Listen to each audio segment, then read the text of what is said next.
What up, Laker Nation? You have your boy Kareem, aka 100 Likes. How you guys doing? Wow. Let's get to it. Sacramento Kings fired Luke Walton this morning at the 6-11 start. I don't know if the general manager McNair or the owner thought that the Kings is better than what they are, but I just want to say something real quick. Some people, I think Luke Walton just not built to be a head coach. I don't watch the Kings like that to be able to evaluate him, his strengths, his weaknesses as a coach, to say he's a good coach or a bad coach. I can't really give you a good analysis on that. But with the Lakers, he didn't do too much of a good job. But I think Luke Walton has a career being a good assistant coach. Some guys made to be assistant coaches. Some guys, I think he might could be a good college coach. See, it's a difference, right? It's the same thing. Like, everybody ain't made to be a boss. Like, and everybody, some people good at far as others leading and taking on tasks. Sometimes that's where people get confused, where if someone in high authority could give someone a task and they can complete the task. But that don't all the time make them a good coach or a good leader or a boss at that. Like I said, some people good at what they do in their roles. And I think he'd be I think Luke Walton could be a good assistant coach. He could be a top assistant, I think, or a good college coach. But let me tell you something. A lot of these guys, these general managers and owners and things like that, they think that because they get a young player, and let's say his first year he averaged 15, 16 points, they think he the best thing since sliced cheese. And they get fooled with that. And see, this is why I say I'm people need me in their organization, because it's deeper than basketball, just points. Especially nowadays. Nowadays, it's not hard for a player, if you have someone's skill set, to get 15 points a game. It's not that hard. The game is wide open. Teams scoring 130 points on the regular. I remember back in the days, a team scored 130 points. You couldn't wait to see the box score.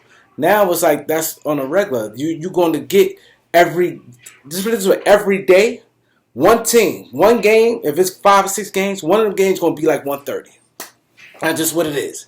You're going to see that every day, So, like I said, a guy getting 15, 16 points a game, you get hyped because he's 21 years old. No, you have to look at every detail of the game.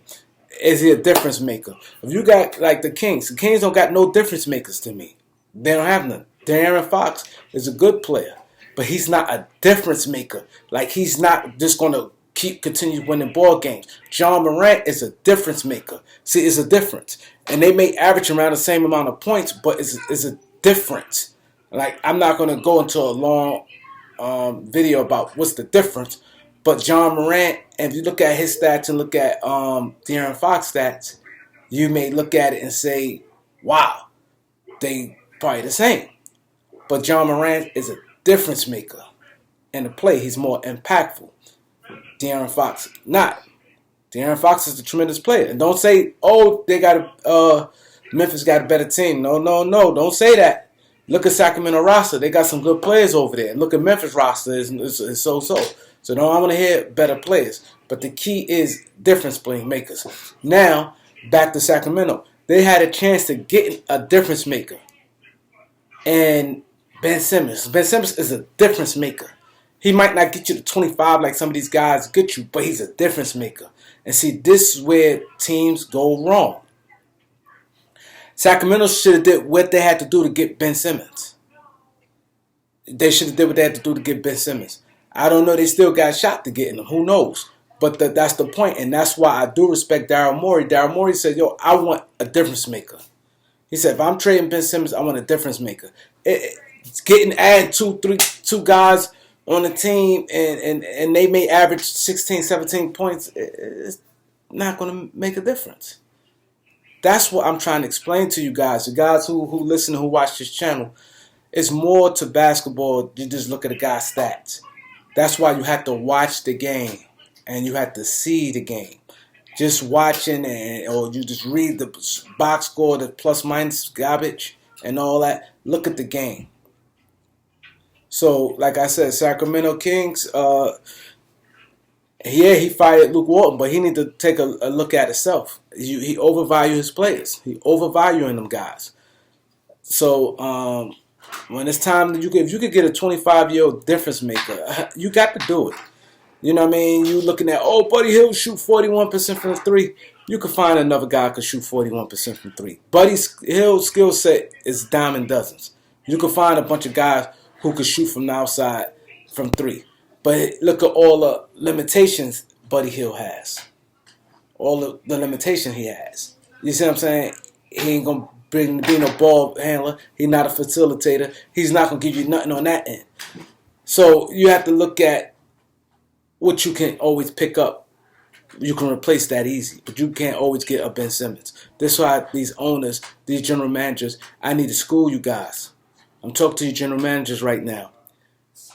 You get a guy, you look like that, like me. My logic could be, if I'm signing a free agent, I'm not just going to look at, if a free agent, let's say a free agent want $20 million, like Tobias Harris, a perfect example. Tobias Harris, he'd get you 18 points. But I'm like, if I'm going to pay $30 million for a guy to get you 18 points, I'm pretty sure I might could get a guy that average 15 points. I might could get him for the mid-level reception, which you can. See, this is where he's replaceable. He's not going to be a major loss if he don't resign with you. See, this is where the teams get it twisted. You have to look at, if this guy off my roster, how my team going to plummet? That's how you have to look at it. And then you can say, okay, this guy is much cheaper, and he could do a lot of the same things, and I'm not losing much in production. Maybe Tobias Harris may be a little bit better, but with that price, look what else I can get. I'm not paying $30 million per season for that. He's not a difference maker. You know what I mean? He not this, he not that. But this guy not that, I'm getting replacing him. But I could get him and other. But then down the road, if I need to make a change, I don't have to worry about a big salary, a guy who having an underachieving contract. So if you didn't subscribe to this channel, please subscribe. Let's get to 100 likes. Peace.